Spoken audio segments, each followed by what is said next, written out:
né? É engraçado que quando a gente para analisar os bebês, nós pediatras que conhecemos infinitos bebês, você pode conhecer 10, 20, nós conhecemos centenas e centenas de bebês, estudamos o comportamento desses bebês.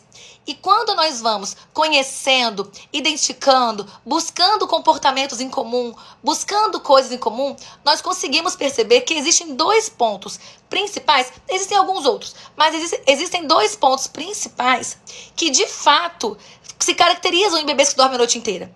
São dois pontos comuns aos bebês que dormem a noite inteira.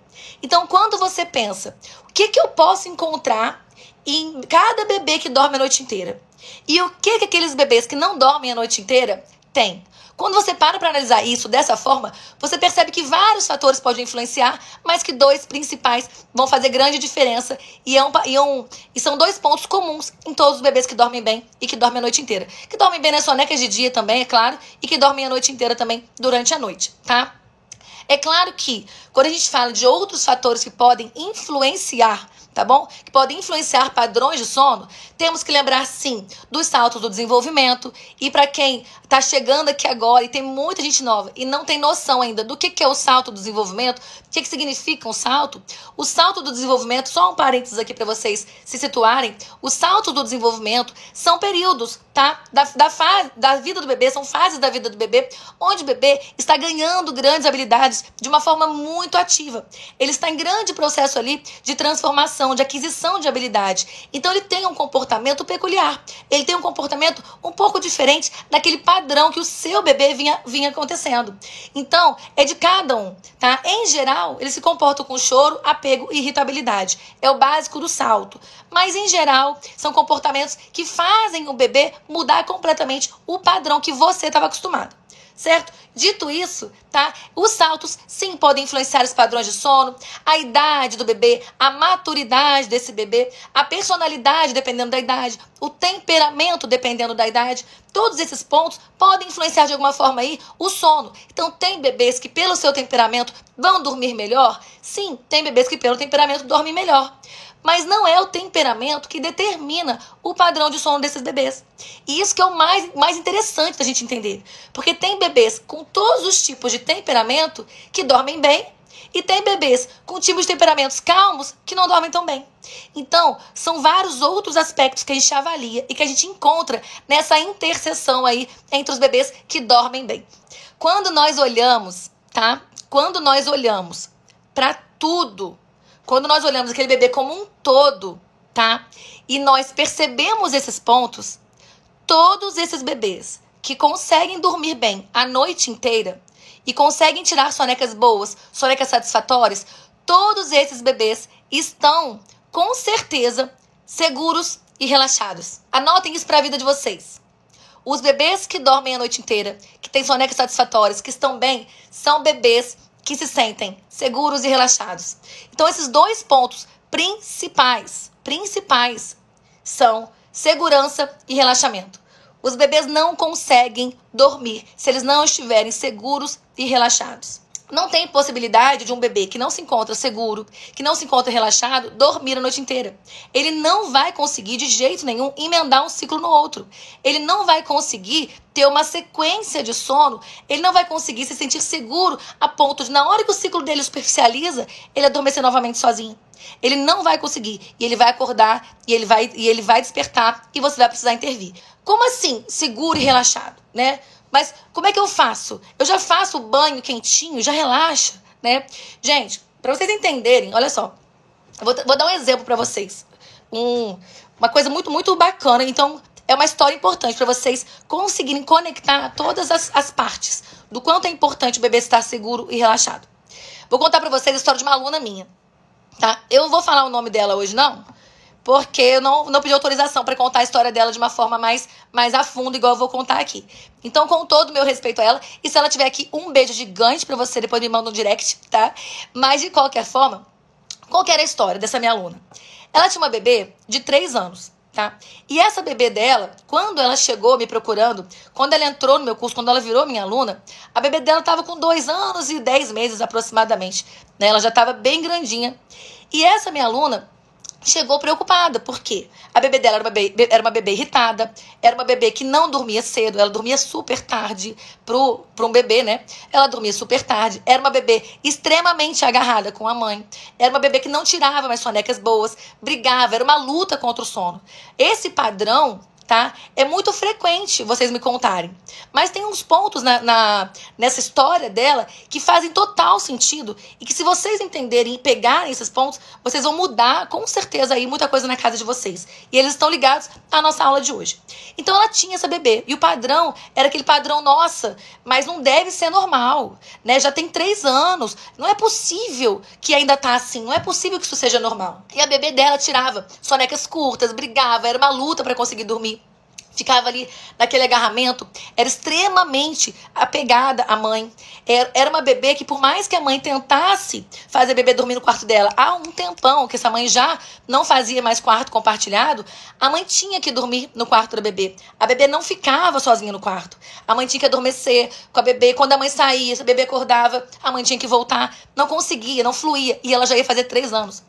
Era uma bebê que, com frequência, tinha um comportamento opositor, né? Que aquele é normal no pré-escolar, tá? Isso é um comportamento normal no pré-escolar, aquele comportamento desafiador, mas é aquele comportamento que sinalizava: tem alguma coisa errada, eu estou precisando de alguma coisa e vocês não estão entendendo o que é, né? E aí, é importante vocês entenderem que esse comportamento, ele é comum, tá? Não é um comportamento para sair tratando o bebê. Você consegue estabelecer um tratamento quase que de comportamental, tá? Quase que de medidas comportamentais, então é bem tranquilo a princípio. Então não vou entrar nesse mérito do comportamento opositor agora. Mas ela tinha uma bebê que tinha esse padrão. Por isso que eu não tô falando o nome, porque é um caso muito diagnóstico, né? E aí, o que estava acontecendo? A vida dessa família estava completamente desestruturada. Estava difícil a relação entre pai e mãe, e entre pai e mãe e a bebê. Tava tudo complicado, tava tudo num caos. Então, olhando de fora, né, a sensação que dava era que a bebê tinha algum problema.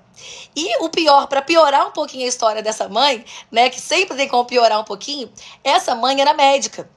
E nós, médicos, temos uma titica na nossa cabeça de achar que tudo que acontece na nossa família é doença. Então, quando a gente olha para nossa família, a gente já tem aquela... Ai, meu Deus, já fica procurando um diagnóstico, sabe? Um diagnóstico clínico, uma alteração clínica mesmo, uma doença para tratar. Ou é psicólogo, é psiquiatra, mas tem que tratar, né? E a gente fica procurando aí uma doença, às vezes não tem. Às vezes não é uma doença, né? Especificamente falando. Então, o que acontecia? Essa mãe começou a ficar buscando, preocupada e tudo. E olhando de fora, realmente parecia. Se você não entende, se você não está por dentro, não busca a fundo, realmente parecia. Mas o que acontecia com essa bebê? Que tinha esse comportamento tão absurdo, que fugia da média dos bebês dessa idade. Essa bebê, simplesmente, ela só não se sentia segura e relaxada. E parece bobo, parece, mas não é possível, doutor. Então explica isso aí. Vou explicar para vocês aonde eram os pontos que não tinha relaxamento e segurança nessa rotina. Porque vocês vão ver como parece, nossa, como que abre, tira aquela nuvem negra da sua cabeça e você consegue entender o que estava acontecendo ali.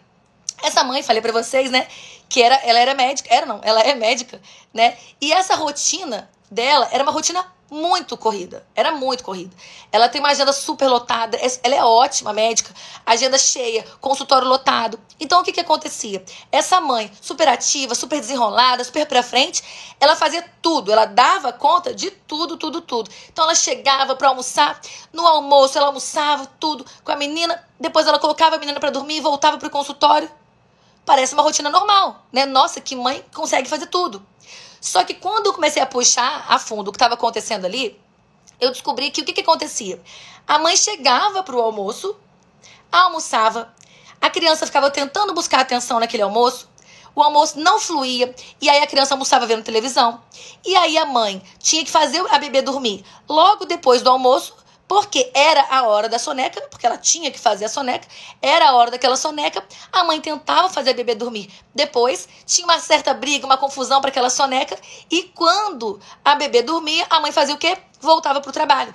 O que acontecia? Analisando o caso, ficava claro e evidente pra gente, que essa bebê ficava, se toda vez que eu durmo, a minha mãe querida some, desaparece, eu não vou dormir. Então, o que faltava ali? Faltava uma comunicação que passasse segurança para essa bebê. Essa bebê não sabia o que ia acontecer depois. Ela não sabia se a mãe dela ia sumir e se ia voltar ou se não ia voltar mais. Então não tinha segurança, não tinha uma comunicação que a bebê conseguisse entender. Era uma falta de comunicação que não permitia que a bebê tivesse uma segurança em falar: eu posso dormir tranquila, porque quando eu acordar, eu sei que minha mãe não vai estar aqui. Ou quando eu acordar, a minha mãe vai estar aqui. Essa foi a grande diferença aí nesse ponto. E o segundo pontinho ali era que essa bebê, como eu falei pra vocês, ela almoçava vendo desenho. E ela também jantava vendo desenho. Ela jantava, então, sempre exposta às telas. E o jantar dela era por volta de 7h30, quase 8 horas da noite, assistindo desenho. Acabava o jantar, assistia mais um pouco de desenho. Essa bebê só ia dormir super tarde, porque essa bebê tinha passado por um período de exposição à tela na hora de adormecer. Esse bebê até tinha uma rotina, mas esse bebê não era comunicado. Então a mãe fazia o bebê dormir todo dia, almoçava, fazia dormir e ia embora. Almoçava, fazia dormir e ia embora. Parece rotina. Mas cadê a comunicação? Não tinha. Se não tinha essa comunicação, o bebê não se sentia seguro. E aí, de qualquer forma, não fechava a conta aí da segurança que a rotina tem que dar, certo? Isso não era comunicado para esse bebê. Esse bebê não entendia isso. Por que eu sabia que tinha que abaixar aquela luz do banho daquela bebê? Por que eu sabia que tinha que tirar aquele desenho daquela bebê, daquele horário? Embora seja uma bebê de 3 anos, que já podia ter tempo de tela, por que aquela hora não dava para ela? Porque eu sabia que se eu não abaixasse a luz daquele banho, eu sabia que se não tirasse aquela televisão, a gente não ia conseguir reajustar o relógio biológico dessa bebê para dormir mais cedo. Não ia, porque ela não tinha tempo do cérebro entender que era para produzir melatonina. E ela conseguia relaxar e dormir.